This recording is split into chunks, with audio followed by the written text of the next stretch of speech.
वहां एक आदमी जो है वो एकदम अलबलाए बैठा है, उसको साधना मुश्किल हो रहा है, और वो नाम है ट्रंप। पाठशाला में बगली क्लास, ट्रंप से फिर नहीं मिलेंगे Modi. Last minute ASEAN summit में प्रधानमंत्री मोदी के न जाने की असल वजह क्या है? रूस वाले तेल पर ट्रंप का झूठ फिर पकड़ाया, कांग्रेस उछलती रह गई, पीएम मोदी ने फिर बाजी मार ली है क्या? अब इसका चैप्टर। अगर डोनाल्ड ट्रंप खुद को सबसे बड़ा खिलाड़ी समझते हैं, पीएम मोदी कम है। ट्रंप नरेंद्र मोदी को फोन पे फोन घुमा रहे थे, कभी जन्मदिन के बहाने, कभी दिवाली के बहाने, लेकिन ट्रंप ने जो सोचा था वो हुआ नहीं। पहले यह कहा जा रहा था कि प्रधानमंत्री नरेंद्र मोदी मलेशिया में होने वाली आसियान समिट में हिस्सा लेने जा रहे हैं। यह समिट 26 से 28 अक्टूबर को होने वाली थी। आसियान समिट के लिए ट्रंप भी मलेशिया आ रहे थे। ट्रंप सोच रहे थे कि नरेंद्र मोदी से आसियान में मुलाकात हो जाएगी, लेकिन ट्रंप की सारी प्लानिंग धरी की धरी रह गई, क्योंकि अब आसियान में ट्रंप तो होंगे, लेकिन मोदी वहां खुद मौजूद नहीं होंगे। यानी लास्ट मिनट पे नरेंद्र मोदी ने खेला कर दिया। नरेंद्र मोदी से मिलने का ट्रंप का इंतजार धीरे धीरे लंबा होता जा रहा है। पहले कनाडा में G7 समिट से लौटते वक्त ट्रंप ने पीएम मोदी से अमेरिका आकर मिलने की गुजारिश की थी। पीएम मोदी ने कहा नहीं, बहुत बिजी हूं, अभी नहीं आ पाऊंगा। फिर गाजा पीस समिट में ट्रंप ने पीएम मोदी को न्योता भेजा कि देखिए सब आ रहे हैं, आप भी आइए। ट्रंप का गेम प्लान पीएम मोदी समझ चुके थे कि आदमी कहीं भी अलाए बलाए बोलता है, और ये भारत है, पाकिस्तान तो है नहीं, और ये मोदी है, शहबाज शरीफ तो है नहीं कि ट्रंप बुलाएगा और एकदम कसीदे पढ़ने लगे। तो पीएम मोदी ने विदेश राज्य मंत्री को भेज दिया, खुद गए ही नहीं। अब ट्रंप उम्मीद लगाए बैठे थे कि आसियान समिट में उन्हें पीएम मोदी से मुलाकात का मौका मिलेगा, लेकिन यहां भी पीएम मोदी ने जाने का फैसला लास्ट मिनट पर टाल दिया।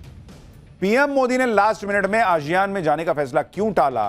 कांग्रेस इस फैसले को लेकर क्यों उछल रही है? रूस वाले तेल पे ट्रंप का कौन सा नया झूठ पकड़ा गया कि कांग्रेस उछलती रह गई और पीएम मोदी ने बाजी मार ली क्या? ये सब आपको दिखाऊंगा, लेकिन पहले झलक देखिए।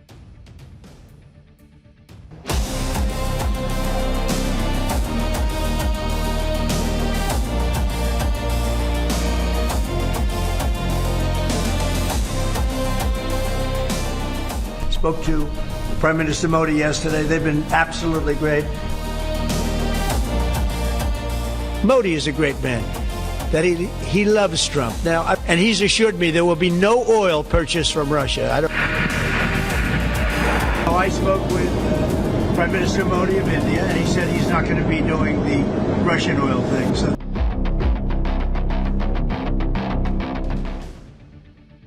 देखिए, ग्लोबल डिप्लोमेसी में आज की सबसे बड़ी खबर यही है कि प्रधानमंत्री नरेंद्र मोदी आसियान समिट के लिए मलेशिया नहीं जा रहे। मलेशिया में आसियान समिट के लिए नहीं जाने का मतलब यह है कि नरेंद्र मोदी और डोनाल्ड ट्रंप की जिस मुलाकात के कयास लगाए जा रहे थे, वो मुलाकात अब हो नहीं पाएगी। आसियान समिट में न जाने के बारे में खुद प्रधानमंत्री मोदी ने सबको बता दिया। इसके बारे में पीएम मोदी की मलेशिया के पीएम से फोन पर बात हुई, जिसके बाद पीएम मोदी ने खुद ट्वीट करते हुए लिखा कि मलेशिया के प्रधानमंत्री अनवर इब्राहिम के साथ गर्मजोशी से बातचीत हुई, उन्हें आसियान समिट की अध्यक्षता करने के लिए बधाई दी और समिट की सफलता के लिए शुभकामनाएं दी। आसियान समिट में वर्चुअल तौर पर शामिल होने और आसियान भारत के बीच व्यापक रणनीतिक साझेदारी को और मजबूत करने के लिए उत्सुक।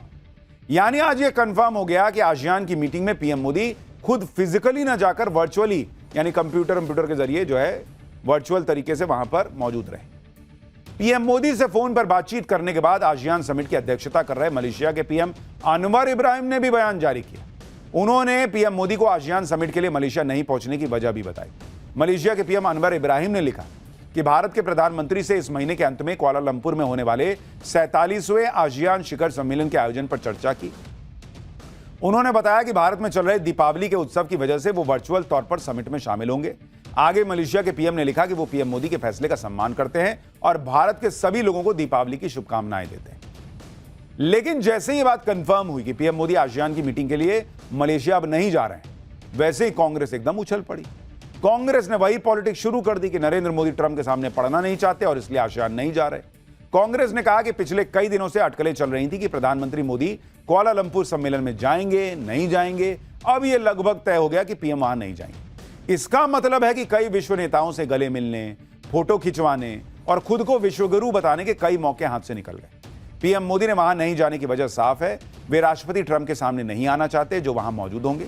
उन्होंने कुछ हफ्ते पहले मिस्र में गाजा शांति शिखर सम्मेलन में शामिल होने का निमंत्रण भी इसी वजह से ठुकरा दिया था। सोशल मीडिया पर राष्ट्रपति ट्रंप की तारीफ में संदेश पोस्ट करना एक बात है, लेकिन उस व्यक्ति के साथ आमने सामने होना जिसने 53 बार ऑपरेशन सिंदूर रोकने का दावा किया है, 5 बार यह कहा कि भारत ने रूस से तेल खरीदना बंद करने का वादा कर दिया है, यह दूसरी बात है। यह उनके लिए काफी जोखिम भरा है। प्रधानमंत्री शायद अब उस पुराने हिट बॉलीवुड गाने को याद कर रहे होंगे, बच के रहना रे बाबा, बच के रहना। कांग्रेस का गजब हाल है। पिछले दिनों गाजा पीस समिट में जिस तरह से पाकिस्तान के पीएम शहबाज शरीफ पूरी तरह ट्रंप के सामने बिछे हुए थे, उसके बाद पूरी दुनिया समझ चुकी है कि पीएम मोदी बार बार ट्रंप को गच्चा क्यों दे रहे हैं। भाई ट्रंप चाहते हैं कि दुनिया में हर कोई उनकी तारीफ करे, हाँ में हाँ मिलाए, पूरी दुनिया में उनका डंका बजे। लेकिन यह नया भारत है, पीएम मोदी नए भारत के प्रधानमंत्री हैं।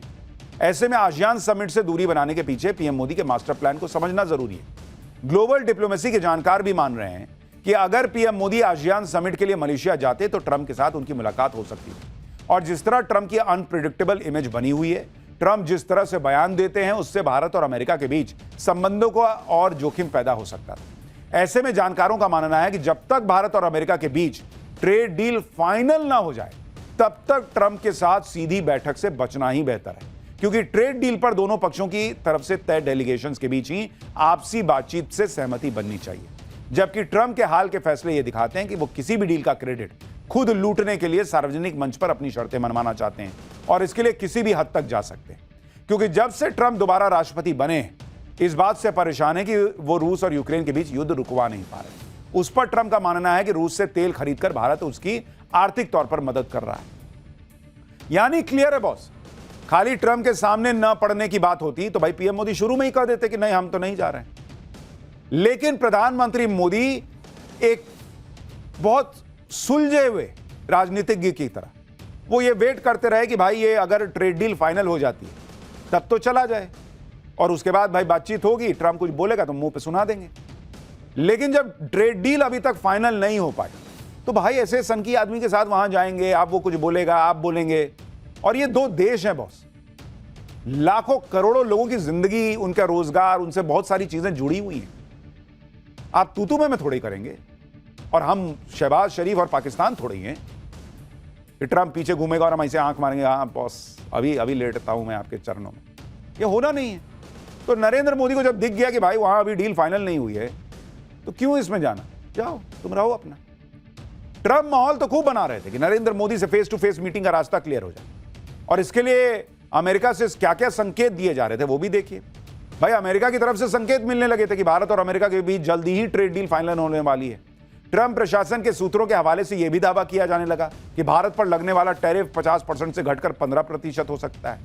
दरअसल रूस से तेल खरीदने का हवाला देकर ट्रंप ने अगस्त में भारत पर लगने वाला टैरिफ 50% कर दिया था बढ़ाकर। लेकिन अब ट्रंप पीएम मोदी से बातचीत का हवाला देकर खुद एक तरफा दावा कर रहे थे कि पीएम मोदी ने भरोसा दे दिया है कि अब रूस से तेल खरीदेंगे ही नहीं। सुनिए रूस से भारत के तेल खरीदने पर ट्रंप ने आसियान समिट से ठीक पहले क्या बयान दिया था, और अब खुद ट्रंप कैसे खुद को एक्सपोज कर रहे हैं, कैसे उनका झूठ पकड़ा गया है, वो भी दिखाऊंगा। Talking to him about it. I think it's a little bit of a different talk. India, as you know, has told me they are stop. You know, it's a process. You can't just stop it. But by the end of the year, they'll be down to almost nothing. That's a big thing. That was almost 40% of the oil. India, they've been great. Spoke to Prime Minister Modi yesterday. They've been absolutely great. China's a little bit different. You know, they're a little bit different relationship they have with Russia. It was never good, but because of Biden and Obama, they got forced together. They should never have been forced. Donald Trump के साथ दिक्कत यही है, एक तो हर बात का credit लेने की आदत है, दूसरी बात गलत दावे ठोक देते हैं। भारत ने रूस से तेल खरीदना बंद नहीं किया, यह हम आपको लगातार आंकड़ों के साथ बता रहे हैं, लेकिन ट्रंप ये बात कहते रहते हैं। उधर कांग्रेस इसी में उछल जाती है कि अरे बाप रे, ट्रंप ने कह दिया तो इससे बड़ा ब्रह्म वाक्य क्या हो सकता है। डोनाल्ड ट्रंप खुद कितने अनप्रिडिक्टेबल हैं, इसे इस तरह से समझिए कि ट्रंप ने रूस और यूक्रेन के बीच युद्ध रुकवाने के लिए पहले तो रूस के राष्ट्रपति पुतिन से मुलाकात की, पुतिन की खूब तारीफ की है। मुलाकात के बाद फोन पर पुतिन के साथ ट्रंप की लंबी बातचीत भी हुई। दोनों नेताओं के बीच एक बार फिर बुडापेस्ट में मुलाकात होना भी तय हो चुका था, लेकिन यह मुलाकात भी अचानक रद्द हो गई और ट्रंप ने कह दिया कि वो पुतिन के साथ मुलाकात में समय बर्बाद नहीं करना चाहते।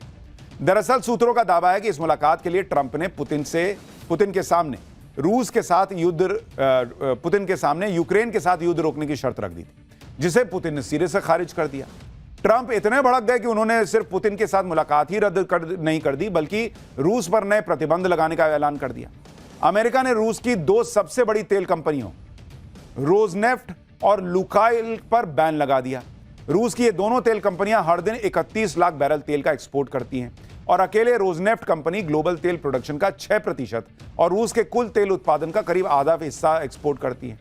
खास बात यह है कि भारत रूस की इन दोनों तेल कंपनियों से तेल खरीदता है। अब इस बात को समझिए, भाई ट्रंप ने क्या कहा कि मोदी ने कह दिया है मुझे फोन पे कि हम रूस से तेल नहीं खरीदेंगे, यही ना कर रहे हैं, इसी पे ना कांग्रेस कह रही है कि हो गया, नरेंद्र सरेंडर हो गया। लेकिन आप इस बात को समझिए कि अगर भारत ने रूस से तेल खरीदना बंद कर दिया होता, जिस तरह के ट्रंप दावे कर रहे हैं और कांग्रेस उछल रही है, इतनी पॉलिटिक्स हो रही है, तो अगर भारत ने रूस से तेल खरीदना बंद कर दिया तो ट्रंप ने रूस की तेल कंपनी पर प्रतिबंध क्यों लगाया बॉस? भाई जब तेल ही नहीं खरीद रहा है भारत, आप कह रहे हो, तो वो तेल कंपनियां तो अपने नुकसान में जाएंगी, रूस को वैसे ही पैसा नहीं मिलेगा। तो अगर भारत ने तेल खरीदना बंद कर दिया तो उस पर सैंक्शन क्यों लगाए? और सैंक्शन लगा रहे हो इसका मतलब भारत ने बंद नहीं किया है। सीधा मतलब यह है कि भारत रूस से अब भी तेल खरीद रहा है और ट्रंप लाख प्रेशर करने डाल रहे हैं, लेकिन भारत को झुका नहीं पा रहे। इसलिए अब ट्रंप को रूसी तेल कंपनियों को टारगेट करना पड़ रहा है, क्योंकि मोदी तो सुने नहीं, माने नहीं। तो एक काम करते, तेल कंपनी पे ही सैंक्शन लगा दो। जहां तक रूस से तेल खरीदने की बात है तो भारत ने क्लियर कट कहा है कि देश हित ऊपर है, जब तक फायदा होगा खरीदेंगे, नहीं होगा जिस दिन फायदा उस दिन बंद कर देंगे। सूत्रों के मुताबिक भारत की सरकारी तेल कंपनियां रूस की तेल कंपनियों पर बैन के बाद हालात की समीक्षा कर रही हैं। कोई भी फैसला लेने से पहले देश के लोगों के हितों को सर्वोच्च प्राथमिकता दी जाएगी। फिलहाल भारतीय तेल कंपनियों के तेल खरीद पर कोई असर नहीं पड़ेगा, क्योंकि भारत की सरकारी तेल कंपनियां सीधे रूस की तेल कंपनियों से तेल नहीं खरीदती, बल्कि यूरोप की उन मध्यस्थ कंपनियों के जरिए तेल खरीदती हैं जो अमेरिका के नए प्रतिबंधों के दायरे से बाहर है। और हमने आपको सूत्रों के हवाले से पिछले हफ्ते ही खबर या उसके पहले भी शायद बताया था कि भारतीय तेल कंपनियों को कोई ऐसा संदेश या ऑर्डर सरकार की तरफ से नहीं है कि काम करो, तेल खरीदना कम करो। उनको एक ही संदेश है कि भाई आपका देश का हित होना चाहिए। हाँ, ये जरूर है कि भाई पहले रूस से तेल खरीदने में जितना फायदा हो रहा था अब उतना नहीं हो रहा है, तो आगे देखिए भविष्य में क्या होगा फायदा अगर उतना नहीं होगा तो। लेकिन रूस की तेल कंपनियों पर भी ट्रंप का बैन 21 नवंबर से लागू होना है। इसलिए फिलहाल भारत की सरकारी तेल कंपनियां 21 नवंबर के बाद आने वाले शिपमेंट्स को ही रिव्यू कर रही हैं और तेल सप्लाई पर कोई असर न पड़े इसके लिए पहले ही मिडिल ईस्ट और अफ्रीका में नए विकल्प ढूंढने शुरू कर दिए। लेकिन इतना तो क्लियर हो गया कि भारत नहीं रुका तो तेल कंपनी पे सैंक्शन लगाना पड़ा ट्रंप को। ट्रंप ने सोचा होगा कि रूस की तेल कंपनियों पर बैन लगाने से मोदी पुतिन बैकफुट पर आ जाएंगे और उनकी बातें मान लेंगे। लेकिन ये ट्रंप भूल गए कि अमेरिका ही नहीं, पश्चिमी देशों के तमाम प्रतिबंधों के बाद भी पुतिन पिछले 3 सालों से यूक्रेन के खिलाफ युद्ध जारी किए और इस बार भी ट्रंप के नए प्रतिबंधों का पुतिन ने अपने अंदाज में जवाब दिया। एक तरफ तो रूस ने यूक्रेन पर हमले तेज कर दिए, दूसरी तरफ पुतिन ने अपने न्यूक्लियर पावर का दम दिखाया। पुतिन की निगरानी में रूस ने जबरदस्त न्यूक्लियर ड्रिल की, जिसमें जमीन, आसमान और हवा में न्यूक्लियर अटैक की क्षमता को परखा गया। न्यूक्लियर ड्रिल के दौरान रूस की इंटरकॉन्टिनेंटल बैलिस्टिक मिसाइल और घातक क्रूज मिसाइलें टारगेट की तरफ उड़ान भरती नजर आईं। रूस ने दावा किया कि ड्रिल के दौरान उनकी सेना ने सभी टारगेट्स पूरे कर लिए। तो यानी यहां पर ट्रंप का मामला कमजोर दिखा। ट्रंप जो तैयारी सो करें तो करें, लेकिन मुनीर, मसूद अजहर, हाफिज सईद क्या तैयारी कर रहे हैं जरा वो देखिए। 150 रुपए की फीस, रोज 40 मिनट ऑनलाइन क्लास। मुनीर और मसूद अजहर महिला आतंकियों की ब्रिगेड ऐसे बना रहे हैं क्या? हाफिज सईद का पैगाम तैयार, मुनीर सैफुल्लाह मिलकर फिर क्या बड़ा प्लान कर रहे हैं भारत के खिलाफ? अब इसका चैप्टर। ऑपरेशन सिंदूर में हुई कुटाई के बाद पाकिस्तान के आतंकी लगातार भारत के खिलाफ साजिश रचने की कोशिश तो कर रहे हैं। इंडियन आर्मी की पिटाई के बाद पाकिस्तान एक बार फिर आतंकियों की गोद में जा बैठा है। पाकिस्तान में जगह जगह पोस्टर लग रहे हैं। पाकिस्तान की सभी आतंकी जमातों को जिंदा करने के लिए लाहौर में रैली होने जा रही है। इस रैली का पोस्टर बॉय बना है पहलगाम हमले का मास्टरमाइंड सैफुल्लाह कसूरी। ये देखिए पोस्टर चिपकाए गए। आतंकी मसूद अजहर भी एक्टिव हो गया है, जिसका आतंकी ठिकाना ऑपरेशन सिंदूर में तबाह हो गया था। इस बार मसूद अजहर ने महिला आतंकियों की फौज खड़ी की है और इसके लिए बाकायदा ऑनलाइन कोर्स चल रहा है। आप देखिए, पाकिस्तान में आतंकी लेडी ब्रिगेड तैयार हो रही है और महिलाओं को आतंकी क्लासेस दी जा रही हैं। महिला आतंकियों की भर्ती के लिए कोर्स शुरू किया गया है। आतंकी संगठन टीटीपी मुनीर को चैलेंज भी कर रहा है। टीटीपी पाकिस्तान के कई इलाकों पर कब्जा कर चुका है। पाकिस्तान के आतंकियों की पूरी रिपोर्ट आपको दिखाऊंगा, लेकिन पहले जो पाकिस्तान कर रहा है प्लानिंग, उसकी एक झलक देखिए। मसूद अजहर किस तरह से महिलाओं को आतंकी बनाने की ऑनलाइन कोर्स चला रहा है वो आपको अब पहले बताता हूं। महिला आतंकी तैयार करने के लिए शुरू किए गए कोर्स का नाम तुफ्त अल मुमिनात रखा गया है। कोर्स के जरिए महिलाओं को आतंकवाद का पाठ पढ़ाया जाएगा। आईएसआईएस और बोको हराम की तर्ज पर जमात अल मुमिनात नाम का आतंकी विंग तैयार किया जा रहा है और फिर इनका इस्तेमाल महिला आत्मघाती हमलावर के तौर पर किया जाएगा। जैश की महिला ब्रिगेड